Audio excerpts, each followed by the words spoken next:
અમારા સાહેબો હવે રેસ્ક્યુ તો તમે કરો, રેસ્ક્યુ માટે તો કોઈને કામે લગાડો.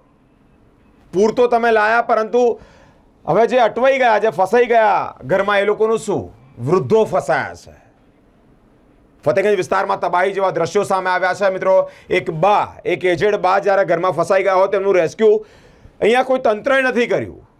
અહીંયાના જે સ્થાનિક કાર્યકર્તાઓ, જે સ્થાનિક યુવાનો છે તેઓએ કર્યું છે મિત્રો. પ્રશાસનને ફોન કરે છે ત્યારે પ્રશાસન ફોન ઉઠાવતું જ નથી, તંત્ર ફોન ઉઠાવતું જ નથી, નેતાઓ કંઈક ધ્યાન જ નથી આપતા. તો પછી ઘરમાં અટવાઈ ગયેલા લોકોને મરવા દઈએ, એવું અહીંના લોકો કહી રહ્યા છે. અહીંના જે સ્થાનિક યુવાનો છે તેઓ દ્વારા જે એક બાનું રેસ્ક્યુ કરવામાં આવ્યું છે.